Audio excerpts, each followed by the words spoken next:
You have been blaming Dangote for the fuel price. You have been on social media saying he is a monopoly, saying he is greedy, saying the refinery is a scam. But nobody has been asking the right question. Why is the Dangote refinery buying crude oil from America when Nigeria is sitting on some of the largest oil reserves on this planet?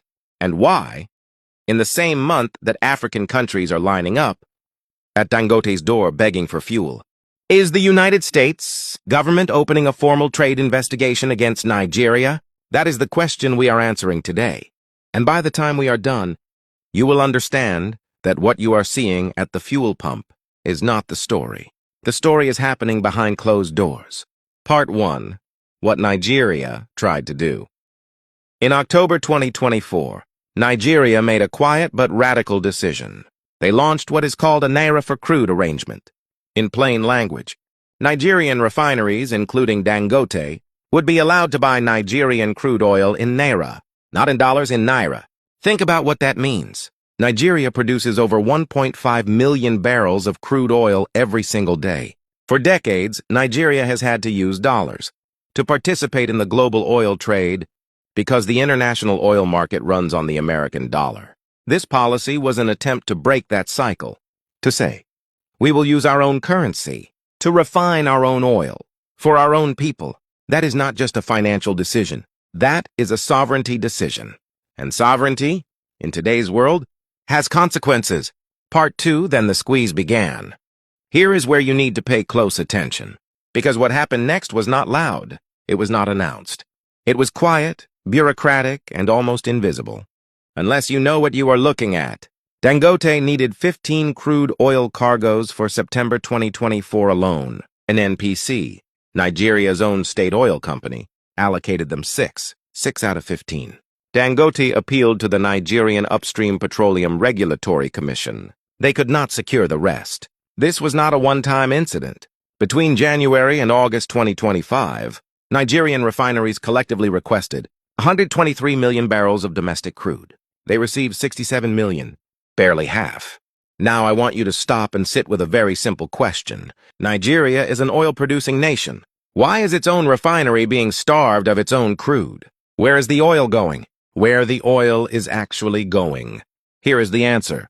NNPC is taking Nigerian crude and selling it on the international market in dollars, and a significant portion of those dollars are going directly to service Nigeria's foreign debt, loans owed to the World Bank, the IMF, and international creditors. So Tinubu stands up and says, Nigeria's revenue is increasing. Our foreign exchange earnings are up, and technically the numbers are real. Dollar revenue is up. But what actually happened? Nigeria sold its own crude, denied it to its own refinery, collected dollars, and sent those dollars straight back out to foreign institutions as debt repayment. The crude left Nigeria. The dollars came in. The dollars went straight back out. And Dangote, with a 20 billion refinery sitting on Nigerian soil, had to go and buy American crude in the same dollars that Nigeria just sent away. This is not revenue. This is a treadmill. The IMF is not celebrating Nigeria because Nigeria is prospering. They are celebrating because Nigeria is paying. A debtor who pays is a good debtor. A refinery that breaks dollar dependency is a problem. Those two things are in direct conflict. And right now, the creditors are winning. Part 4. The American crude nobody is talking about. Now let me give you the numbers that should be on the front page of every Nigerian newspaper. In 2024, the United States exported 15 million barrels of crude oil to Nigeria. By 2025, the same year Dangote was being denied domestic supply, that number jumped to 41 million barrels, a 161% increase. By July 2025, 60% of the Dangote refinery's feedstock was coming from American crude. As of March 2026, right now, Nigerian crude still accounts for only 30 to 35% of what goes into that refinery. The rest is imported, dollar-denominated. The refinery that was built to free Nigeria from dollar dependency is running, mostly on American oil, purchased in dollars. And the Dangote Group has said it openly. They have come out publicly and stated, we are buying in dollars. They said it. It is public record, and most Nigerians did not hear it. Part 5. The lawsuit nobody explained. Aliko Dangote saw what was happening. He filed a N$100 billion lawsuit against NNPC and oil marketing companies. He accused them directly of failing their statutory duty to prioritize domestic refining. He went to court. He was making progress. Then on July 28, 2025, the lawsuit was quietly withdrawn. No press conference, no public statement, no confirmed settlement, just silence. I am not going to tell you what happened in that room. I was not there.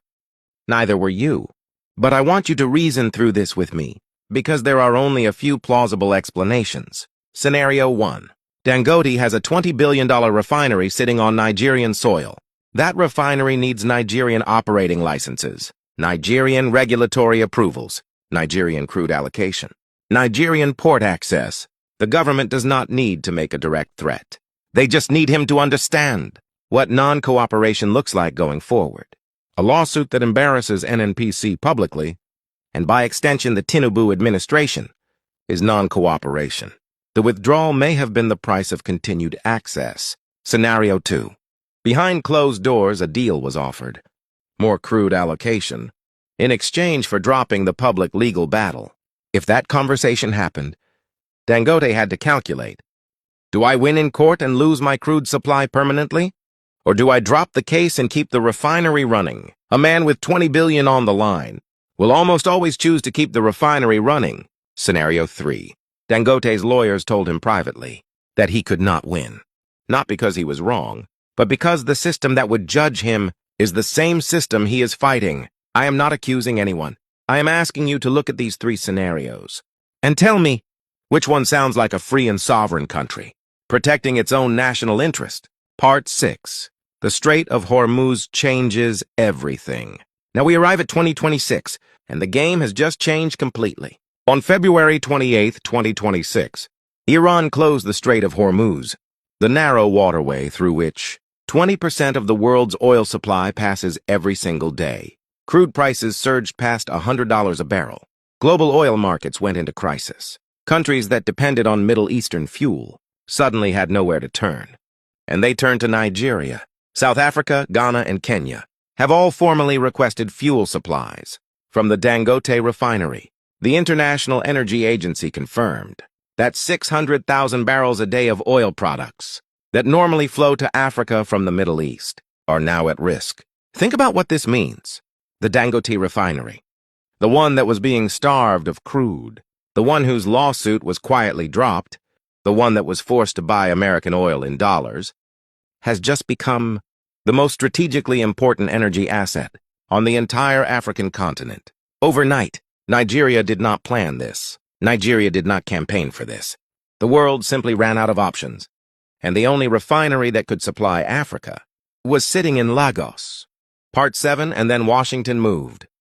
Now watch the timing very carefully. 1 month before the Strait of Hormuz closed, February 2026, a United States Congress report on Nigeria recommended pressuring Nigeria by restricting its exports to African neighbors, Ghana, South Africa, Ivory Coast, Senegal. The report was framed around religion and security concerns, but functionally, it was targeting Nigeria's intra-African trade relationships. Then on March 16, 2026, 5 days ago, the United States launched a Section 301 trade investigation against 60 economies. Nigeria was on the list. A Section 301 investigation is the legal instrument the United States uses before imposing trade sanctions. They are not sanctioning Nigeria today. They are building the paperwork. And at the same time, AGOA, the trade program that gave African nations duty-free access to U.S. markets for 25 years, expired in September 2025. Congress did not renew it. The carrot is gone. The stick is being prepared. Part 8. The System Explained. Let me now explain why this is bigger than Nigeria. The American dollar is the world's reserve currency. Almost every country on earth needs dollars to trade internationally, to buy oil, medicine, food, technology. The system that enforces this is called SWIFT, the global banking network that connects every major financial institution on earth. If a country steps too far outside the dollar system, the United States can cut its banks off from SWIFT. The currency collapses. Imports stop. The economy suffocates. We are watching this happen to Cuba in real time. It is not that Cuba has no oil. It is that Cuba cannot use the global financial system to buy it from anyone else. Nigeria, by attempting to trade its own oil in its own currency, was not just making a financial decision. It was attempting to step outside the permission system that keeps most of the world dependent and compliant. And the response was not military. It was structural, quiet, bureaucratic.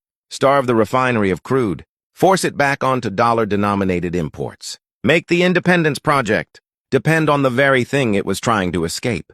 When that did not fully work, and the Strait of Hormuz made Nigeria suddenly indispensable to the entire continent, the next tools came out. Trade investigations, congressional reports, the quiet dismantling of African trade access. No guns needed. Not yet. Most Nigerians are watching the fuel pump price. They are angry about the number on the screen. They are blaming one man. But the battle is not at the pump. The battle was fought in allocation meetings, in regulatory offices, in courtrooms where cases are filed and then silently withdrawn, in congressional reports written in Washington about who Nigeria is allowed to trade with, in trade investigations launched. The same week African nations came knocking on Lagos's door. Nigeria produces over 1.5 million barrels of oil every single day. Its own refinery is running on 30% Nigerian crude. Its own state oil company is selling that crude for dollars and sending those dollars to foreign creditors. The man who tried to fight it in court went quiet on July 28, 2025. And the moment Nigeria became Africa's only viable fuel source, Washington opened a file. So I leave you with the questions that every Nigerian deserves to be asking. If we have the oil, why is the refinery buying from America? If the Naira for crude policy exists, why is Dangote paying in dollars? If the lawsuit was legitimate, why was it withdrawn without explanation? If Nigeria's revenue is increasing, why are Nigerians getting poorer? And if we are just a developing country with no strategic importance, why is Washington watching us this closely? Connect the dots.